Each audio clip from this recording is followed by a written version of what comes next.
Good evening viewers, मैं हूं Kalpa Parekh, VG Miss and Mrs India 2025 west zone winner.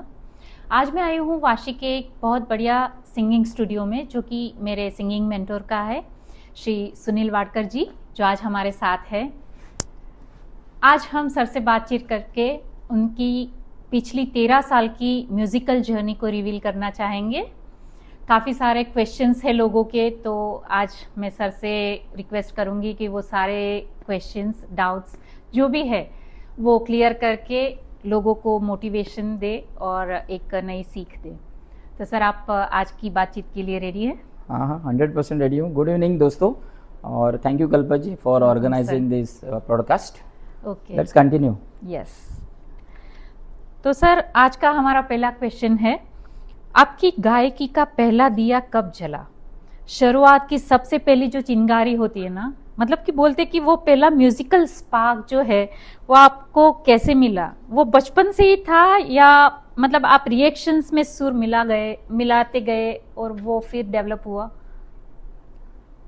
देखिए, मैं तो वैसे बचपन से गाते आ रहा हूँ, क्योंकि मेरे डैडी काफ़ी अच्छे म्यूज़िक लवर थे और अच्छे अच्छे कैसेट्स वो बना के लेके आते थे। उस ज़माने में आपके सिलेक्टेड गानों की कैसेट बनती थी 250 रुपये में, तो वो लेके आते थे और मैं उसको सुनते रहता था। तो ऑटोमेटिकली वो एक ना म्यूज़िक के साथ लगाव बना।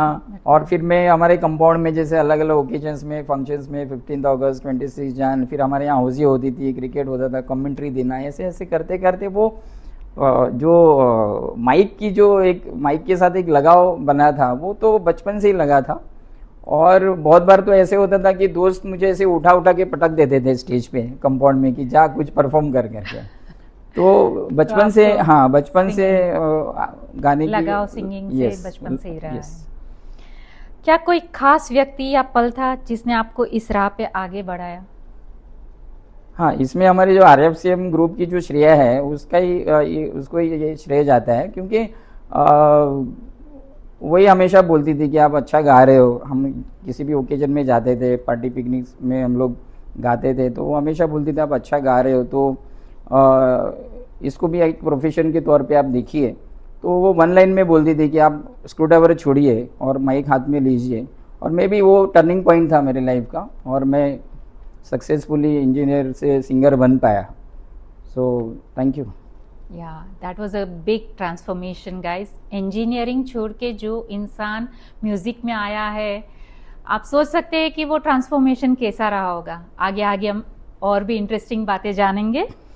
तो सर, शुरुआती माहौल जो था आपका, वो कैसा रहा? मतलब आपको संगीत पसंद तो था, लेकिन फिर वो धीरे धीरे आपकी लाइफ में एक अजोड़ पार्ट कैसे बन गया आपकी लाइफ का?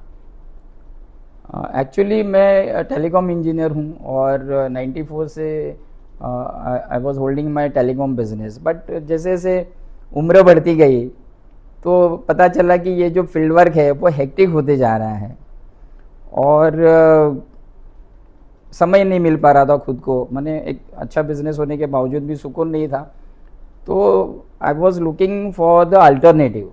और मुझे लगता है कि मैंने सही किया जो भी आज लाइफ में मैं कर रहा हूँ म्यूज़िक फील्ड में, तो उसी की देन है। बहुत अच्छी बात है, एक डिसीजन लेना और उसको उस फील्ड में आगे जाना काफ़ी टफ रहता है, लेकिन आपने लिया और आप उससे बहुत खुश है, ये जान के बहुत खुशी हुई हमें भी। तो सर, आपको अपनी 13 साल की यात्रा को अगर एक रूपक में बयां करना पड़े तो वो क्या होगा? बस मैं यही बोल सकता हूँ कि my life has turn 360 degree. Yes, music ने सर की लाइफ को 360 डिग्री पूरा अप से डाउन कर दिया या डाउन से अप कर दिया, जो भी आप बोलो, 360 हो गया। किस साल या किस मोड़ पर लगा कि जब आपकी जो कला है एक नई सीढ़ी पर पहुंच गई है? मतलब आपने एक लेवल हासिल कर लिया, एक स्टैंडर्ड हासिल कर लिया, वो आपको कब पता चला? एक्चुअली RFCM को हमने बिल्ड किया, मैंने एस्टेब्लिश किया 16 दिसंबर 2012 के दिन। बट उसके पहले I was associate with one musical group in Vashi Mumbai, जिनके साथ मैंने 2.5 साल काम किया एज अ कोऑर्डिनेटर। बट मुझे जो करना था इस फील्ड में वो मैं उनके साथ रह के नहीं कर पा रहा था। फिर मैंने 16 दिसंबर 2012 को RFCM एस्टेब्लिश किया। वाशी के मरीन सेंटर क्लब हमारा एक कॉरपोरेट वेन्यू हुआ करता था उस टाइम पे, और मुझे लगता है फिर पीछे मुड़ के नहीं देखा मैंने।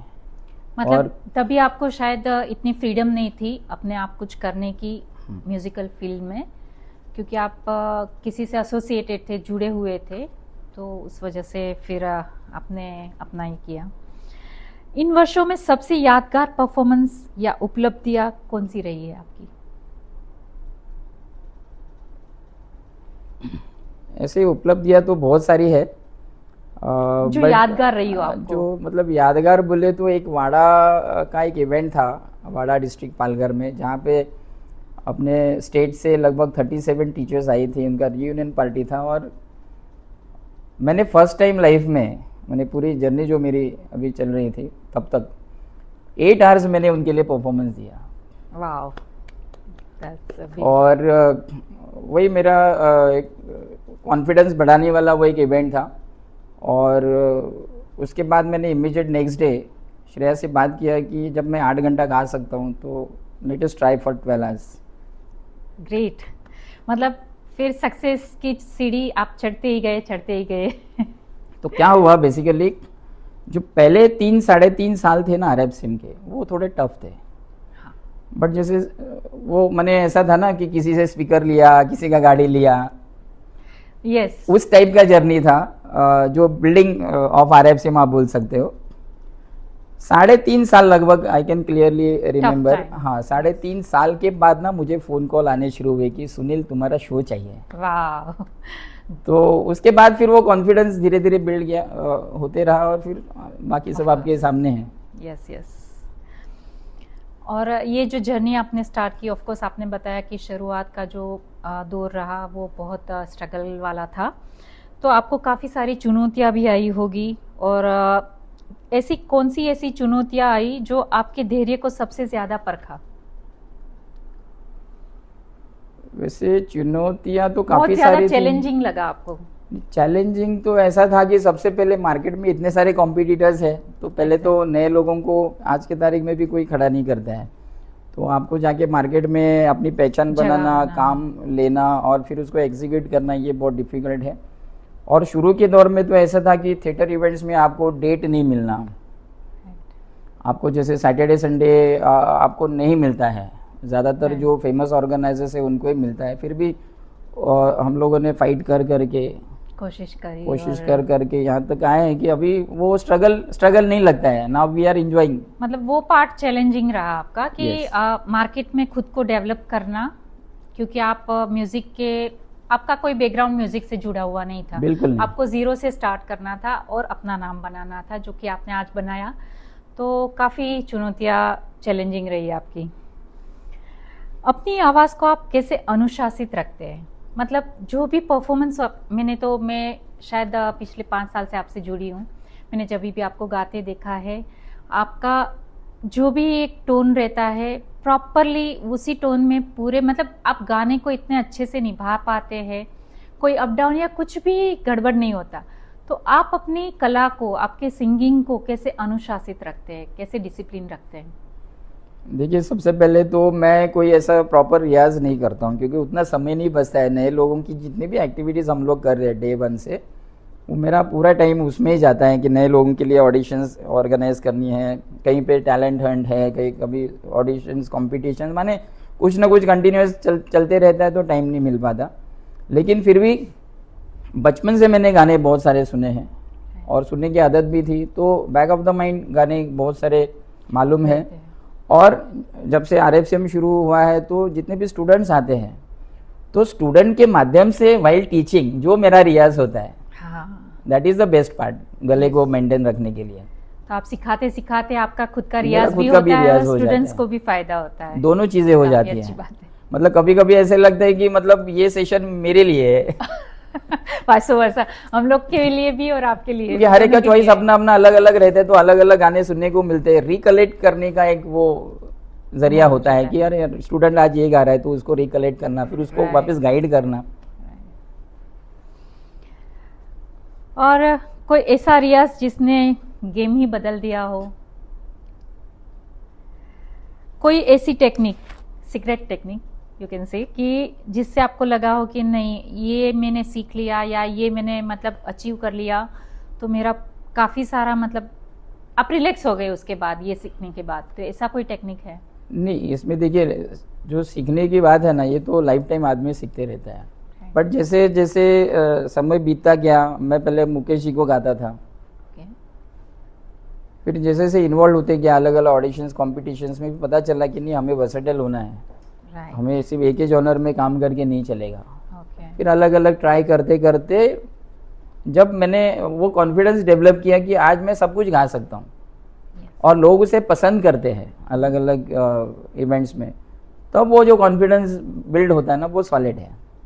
मतलब लोग आपको एज अ किशोर दा भी सुन रहे हैं, आपको रफ़ी साहब की आवाज़ में भी सुन रहे हैं, आप सोनू जी की भी आवाज़ में गा रहे हो, आप अरिजीत सिंह के भी आवाज़ में गा रहे हो, लोग उस पर अगर आपको चेयरअप करते हैं। और ये करने के लिए आई एम डैम श्योर कि आपने अपना पूरा जी जान लगा दिया होगा, क्योंकि किसी एक जोनर को फॉलो करना बहुत इजी रहता है, बट सारे जोनर का को सुनना अच्छे से और उसको निभाना काफ़ी डिफिकल्ट रहता है, बट आप बहुत बेखूबी वो चीज़ कर पाते हैं, तो उसके लिए बहुत बहुत अच्छी बात है ये।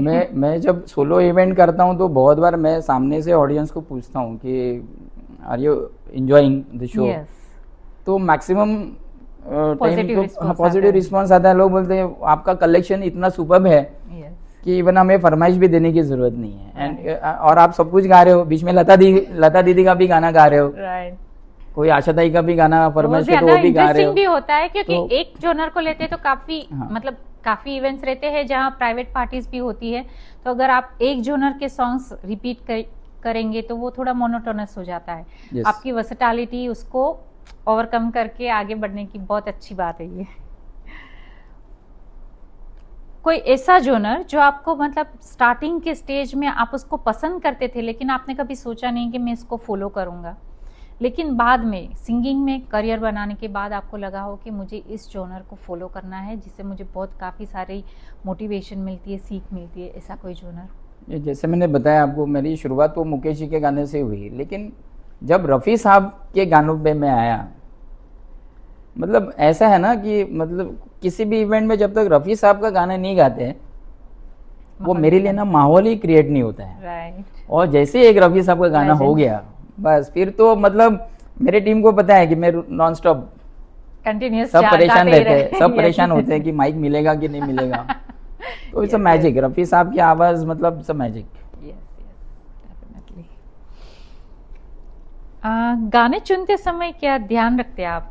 मतलब काफ़ी सारी चीज़ें होती है, जैसे आप सोलो परफॉर्मर होते हैं तो आपको काफ़ी कुछ साउंड भी देखना है, ऑडियंस भी देखना है, उनकी चॉइसेस देखनी है, तो जब भी आप गाना चुनते हैं तो आपके दिमाग में क्या चलता है? देखिए जब हम लोग स्टेज पे होते हैं, जैसे मैं स्टेज पे हूँ और सामने ऑडियंस बैठी है, तो बहुत बार आपको ओकेजन का ध्यान रखना पड़ता है, एज ग्रुप कम्युनिटी उसका भी ध्यान रखना पड़ता है, और आपको 2-3 घंटा अगर लीड करना है किसी इवेंट को तो सबसे पहले आपके पास स्टॉक होना चाहिए। Yes, must. तो जब मैं एक गाना गा रहा हूँ ना तो मेरा दूसरा गाना माइंड में रेडी रहता है, तो आपको ना ऑडियंस को रीड करने आना चाहिए। That's the point. ऑडियंस को आपने एक बार रीड करने की आदत डाल दी, उनकी एज ग्रुप जो भी आपने बताया एकदम सही बात है। जब मैं सोलो इवेंट करता हूँ तो मेरे 2 गानों के बीच में हार्डली 5 सेकंड का गैप होता है, मतलब मेरा माइंड रेडी रहता है नेक्स्ट के लिए। ओह my God. With versatile collection. ये मतलब सेलिब्रिटी की यही पहचान होती है एक्चुअली, कि वो पूरा उसमें डूब जाता है, जो भी वो परफॉर्म कर रहा है उसके पीछे भी बैक ऑफ द माइंड ये चीज चलती है कि आगे मुझे क्या करना है। This is big vision, and जो सेलिब्रिटी है उनके यही लक्षण होते हैं। अच्छा, स्टूडेंट को सिखाने का अनुभव आपके लिए क्या मायने रखता है? एक्चुअली आजकल जो स्टूडेंट्स आते हैं उनको सिखाना कम पड़ता है, उनसे ज़्यादा सीखने को मिलता है।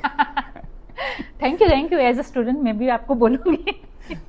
ऐसे उठपटांग सवाल रहते हैं उनके, ये मतलब हम भी सीख लेते हैं। Specially young generation sir, young generation, आज के यंग जनरेशन को जो क्या है एटमॉस्फेयर मिल रहा है कि उनको पहले जैसी स्ट्रगल भी नहीं करनी पड़ रही है, तो वो ज़्यादा मोटिवेशन के साथ आते हैं, उनके पास क्वेश्चंस बहुत ज़्यादा रहते हैं।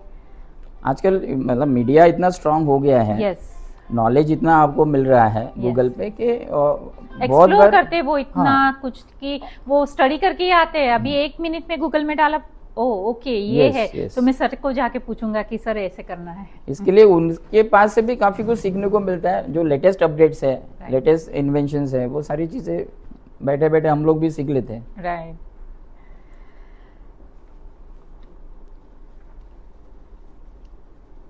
एक अच्छे संगीत गुरु की कौन सी खूबियां जो है वो जरूरी होती है? नहीं, ये इसमें तो मैं एक ही चीज़ आपको मैं इस पे बता सकता हूँ कि अभी जो मैं मार्केट देख रहा हूँ पूरा मनी ओरिएंटेड मार्केट है, और फिर बहुत ऐसे कम लोग हैं जो आपको आगे बढ़ने के लिए सपोर्ट करते हैं। यस, तो मैं चाहता हूँ कि व्हेन यू आर मेंटर, तो आपको वो आपकी पूरी ताकत लगानी है कि आपका स्टूडेंट जो है वो बेस्ट करे अपने लाइफ में और ग्रो करते रहे, राइट, वही होना चाहिए। सही बात है। सर मुझे पता है रघुलीला मॉल में नॉन स्टॉप 100 से भी ज्यादा गाना एक ही दिन में आपने गाया था, और वो मतलब यादगार, अभी आपके लिए भी बहुत यादगार दिन हो गया होगा। तो वो परफॉर्मेंस से पहले आपने कोई मेंटल प्रिपरेशन किया था या ऐसा कुछ रेमेडी या कुछ, मतलब क्या था वो सीक्रेट? सीक्रेट ऐसा कुछ नहीं है। जब मैंने 8 घंटे गाया, जैसे मैंने पहले बताया, तो उसी दिन मैंने माइंड सेट कर लिया था 12 आवर्स के लिए, और एक बार आपने माइंड सेट कर लिया तो you can do anything. Okay, so this is goal कि नहीं अभी ये करना है तो करना है। 101 गाने नॉन स्टॉप और कंप्लीट कैराओके ट्रैक में, not edited tracks, 101 non stop. और वो भी मेरा 100th सॉन्ग वाज तेरे नाम का, Oh my वो God, high pitch. हाँ लगन लगी, सुखविंदर सिंह Yes. साहब ने गाया है, और 101वां था संदेश से आते हैं। Oh my God, so I was testing my stamina and energy on the same day. Obviously hats off to you. हम लोग तो मतलब सोच भी नहीं सकते ऐसा अभी। स्टेज के पहले, मतलब कोई भी परफॉर्मेंस के पहले आप कुछ सोचते हैं या कुछ ऐसा रिचुअल है जो आप करना चाहते हैं? मतलब आपका जैसे कोई परफॉर्मेंस रहा तो आप उसके पहले कोई रिचुअल करते हैं या अपने आप को तैयार करते हैं, तो ऐसा कुछ है? ये दो चीज़ें हैं। जैसे हम लोग इवेंट पे जाते हैं तो मेरा रूल है कि आप 1 घंटा पहले वेन्यू टच करो आप, और पहले सबसे पहले तो अरेंजमेंट। जब तक अरेंजमेंट मुझे सेटिस्फेक्शन लेवल पे नहीं मिलती है, मैं रेडी नहीं होता हूँ। राइट, क्योंकि बहुत बार ना आपको खुद को मेहनत करनी पड़ती है टू सेट योर ना स्टैंडर्ड्स। राइट, तो खुद का साउंड हो या बाहर का साउंड हो, पहले मैं सेटअप पूरा अपने हिसाब से कर लेता हूँ, फिर मैं फ्रेश होता हूँ। मेरी पूरी बैग रेडी रहती है कार में 24/7, और फिर मुझे फ्रेश होके एकदम स्टेज पे जाना अच्छा स्टेज पे जाके एकदम ऐसा छा जाते परफॉर्मेंस फिर देने आप। के लिए फिर मज़ा आता है। राइट। लेकिन यहाँ मैं कहना चाहूंगी ऑडियंस को भी कि ये जो खूबी है वो शायद उनके इंजीनियरिंग फील्ड से भी कनेक्टेड है। काफ़ी सारे सिंगर्स को मैंने भी देखा है, ऑब्जर्व किया है बहुत क्लोजली, लेकिन सर जिस हिसाब से साउंड सेटिंग, लाइट सेटिंग करते हैं, इनफैक्ट अभी हमारे स्टूडियो में लाइट का थोड़ा गड़बड़ था तो वो सर ने खुद चढ़ के लाइट को सेट किया, तभी उनको सेटिस्फेक्शन मिला। फिर उसके बाद हमने ये पॉडकास्ट स्टार्ट किया। तो ये चीज़ें हैं जो उनके इंजीनियरिंग बैकग्राउंड के साथ जुड़ी हुई है, और जो उनको मतलब सिंगिंग में भी बहुत काफ़ी सारी हेल्प भी कर रही है। सो इट्स एक्चुअली कैसे होता है कि self satisfaction is more important. Yes. और मैं हमेशा करता हूँ, और मेरा एक प्लस पॉइंट रहा है कि मैं इलेक्ट्रॉनिक्स बैकग्राउंड से हूँ, राइट, तो ये सारी चीज़ें मैं इजीली कर पाता हूँ। आपको पता भी चलता है, दूसरे सिंगर्स को शायद इतना पता भी और नहीं सबने चलता। ये करना चाहिए, जो अपना बेस्ट आप दे सकते हो विद दैट इंफ्रास्ट्रक्चर। जो इंफ्रास्ट्रक्चर आपके पास है उसमें आप अपना बेस्ट क्या दे सकते हो, उसके लिए मेहनत आपको करनी ही है। सही बात। क्योंकि एवरी टाइम आपको हर जगह उसके पे लिए आपको जजमेंट भी रिक्वायर्ड होता है। आपको जजमेंट करना आना चाहिए कि ये लाइट सही है, ये साउंड सही है, तो वो आप मतलब आप कर पाते हो। That's a big achievement. बहुत बार क्या होता है, हम लोग इवेंट पे जाते हैं ना, तो हर चीज़ आपको अप टू द मार्क नहीं मिलती है, यू टू एडजस्ट समवेयर, और फिर उसके बाद आपको अपना परफॉर्मेंस देना है। तो आपके लिए आपका माइंडसेट बहुत ज़रूरी है। अच्छा, आप काफ़ी सारे लाइव परफॉर्मेंसेस करते हैं, इनफैक्ट सालों से करते आ रहे हैं। तो जब भी आप लाइव परफॉर्म करते हैं तो आपके दिमाग में क्या क्या चीज़ें चलती है? बस ऑडियंस को खुश रखना है, ओके। Nothing else.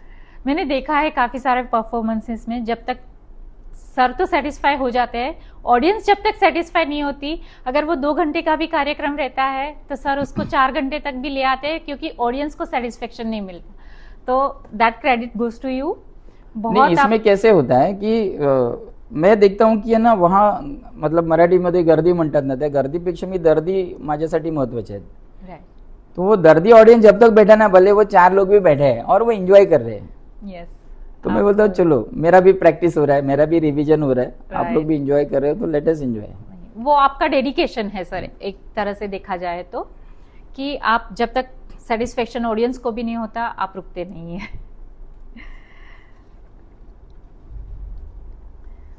इतने सालों में संगीत ने आपकी सोच कैसे बदली? क्या कभी लाइफ की प्रॉब्लम्स, या लाइफ में काफ़ी सारी चीज़ें चलती है म्यूज़िक के अलावा, करियर के अलावा, प्रोफेशन के अलावा, तो ऐसा कुछ है जिसमें आपको मतलब म्यूज़िक ने भी हेल्प की हो रोज़मर्रा की ज़िंदगी में? स्वभाव में तो काफ़ी फ़र्क पड़ा है म्यूज़िक में आने के बाद। पहले मैं थोड़ा काफ़ी स्ट्रेट फॉरवर्ड था, रूड था थोड़ा, बट वो काफ़ी चेंजेस आए हैं, बैलेंस्ड हो गया है। मैंने भी सुना है कि म्यूज़िक आपको हील करता है अंदर से। तो इतने साल म्यूज़िक के साथ रहने के बाद तो डेफिनेटली आप काम और कंपोज्ड हो ही जाते हो। और फ्रीडम है इस फील्ड में, फ्रीडम है। जैसे मैं इंजीनियरिंग लाइन में था तो वो फ्रीडम नहीं था, आपके ऊपर कोई कमांड करता था। अब यहाँ पे कोई, अगर यहाँ पे मुझे कोई बोल दे कि भाई ने 3 घंटे की जगह पे तुमको 4 घंटे गाना है, तो उल्टा मैं अच्छा फील करता हूँ। एग्जैक्टली। ये चीज़ आपके जॉब बिजनेस में नहीं होती है, तो मैं एंजॉय करता हूँ। मेरे मेंटर इनफैक्ट मुझे कभी कभी डांटते हैं, भाई सुनील तू 3 घंटे का शो 5 घंटे क्यों करते हैं? मैं बोला सर मैं I am developing my stamina. Good good, वो बहुत काफ़ी अच्छा वर्च्यू है।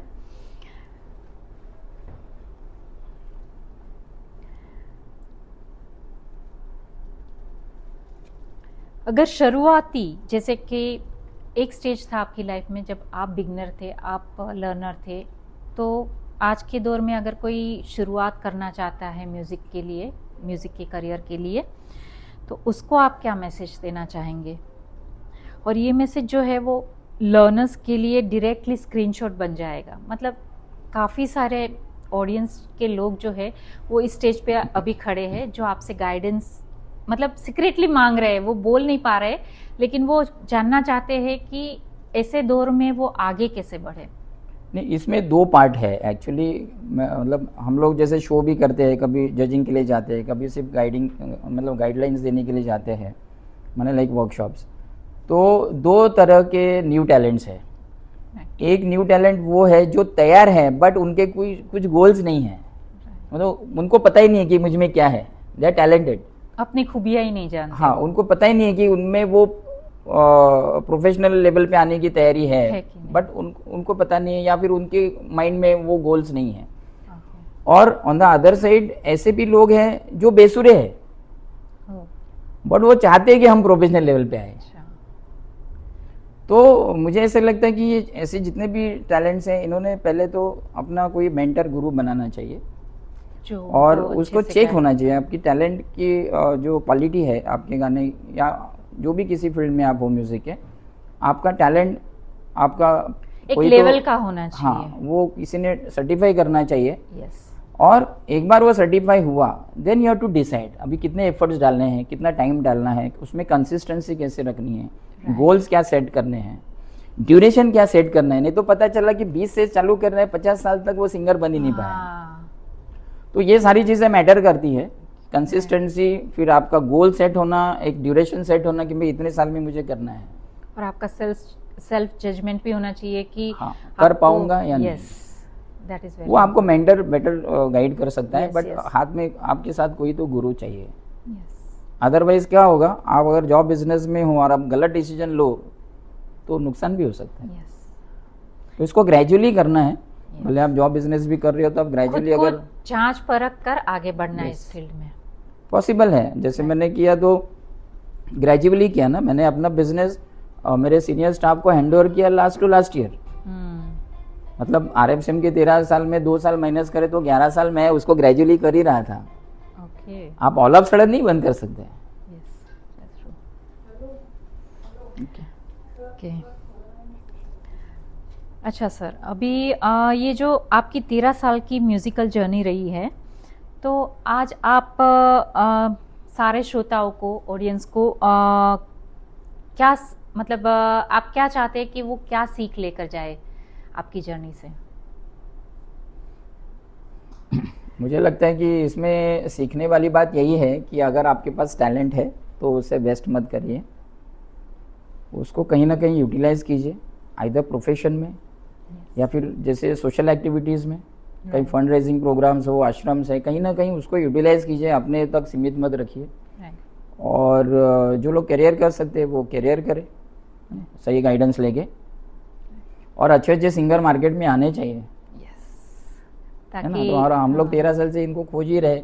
इतनी सारी एक्टिविटी 13 साल में हुई, लगभग 12 मॉल्स की एक्टिविटी, 8 थिएटर्स की एक्टिविटी, उसके अलावा प्राइवेट शोज़, फिर कभी जज बन के जाना, कभी कहीं सिर्फ वर्कशॉप के लिए जाना, कभी कहीं एज अ, है ना, गेस्ट बन के जाना, रियलिटी शोज़ हो या किसी दूसरे ऑर्गेनाइजर्स के शो हो। तो आपको सोर्सेज बढ़ाने हैं। आप जितने सोर्सेज बढ़ाओगे तो आपका कॉन्फिडेंस लेवल वो हिसाब से बढ़ते रहते हैं।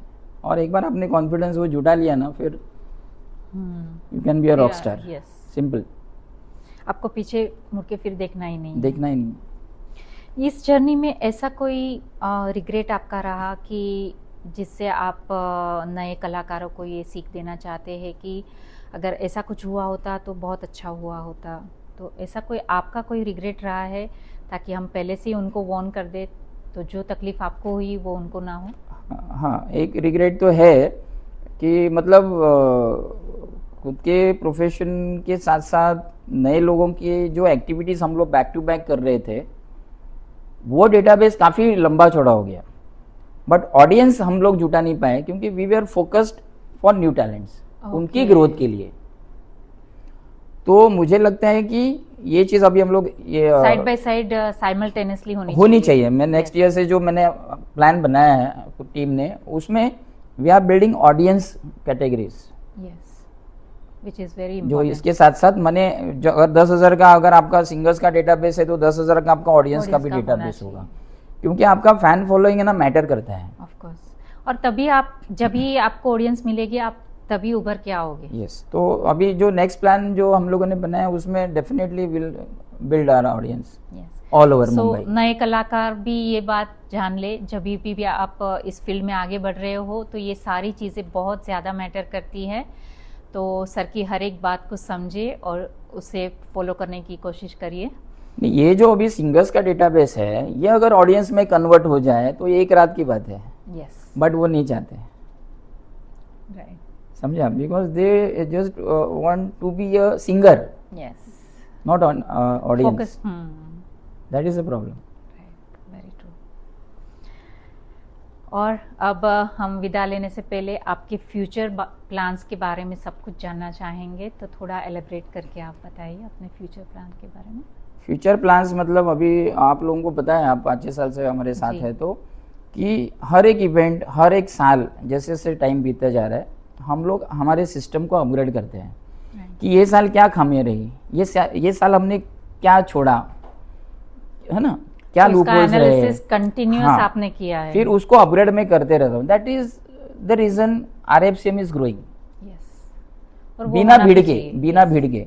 तो नए साल में एक तो ऑडियंस की जो कमी है उसको हम लोग कवर कर रहे हैं, और मेन 3 एजेंडा है नए साल के।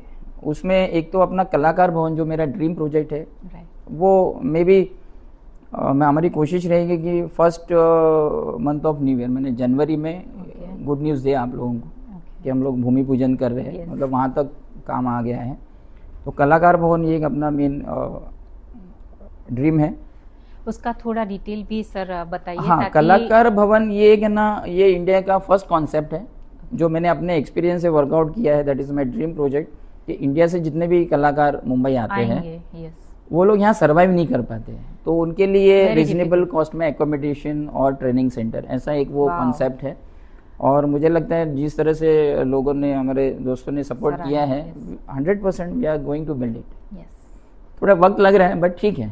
ये एक मेंटर के साथ साथ एक विजनरी सेलिब्रिटी का ये डिसाइड करना बहुत मायने रखता है।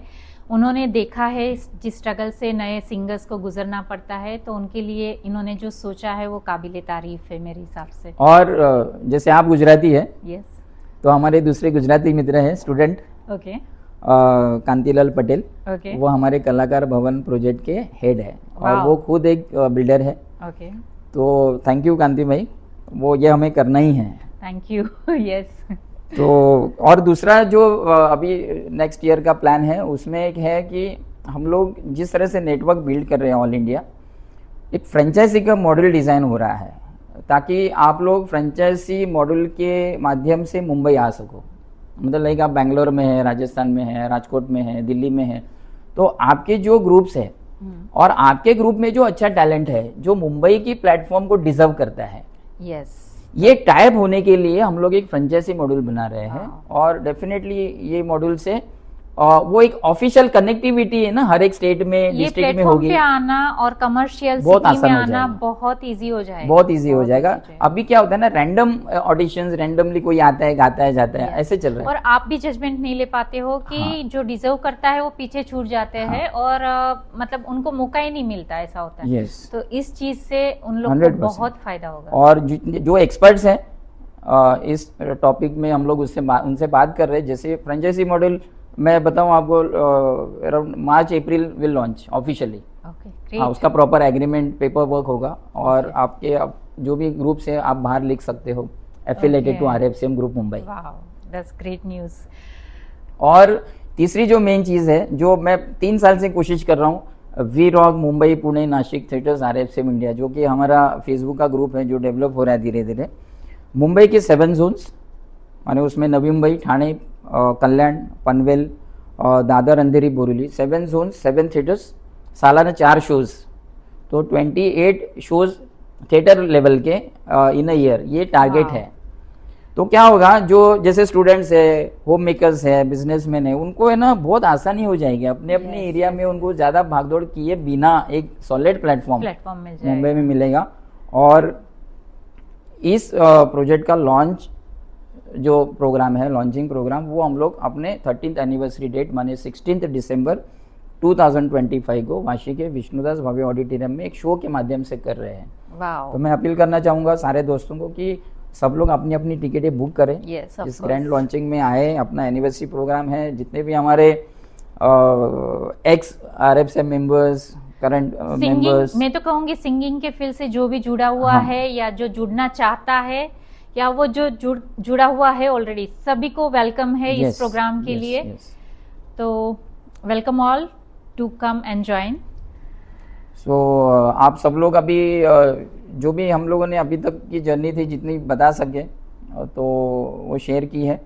बाकी और भी कुछ डिटेल्स अगर आपको चाहिए तो हमारे मेन जो कॉन्टैक्ट नंबर है 9029872613, इस पर आप कॉल करके हमारी कंप्लीट प्रोफाइल को आप मंगा सकते हैं।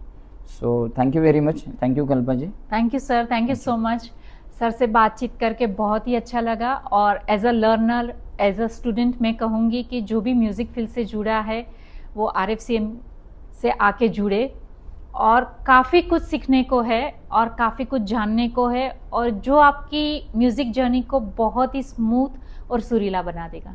So thank you viewers, thank you so much for tuning in. Thank you, bye, see you in next episode.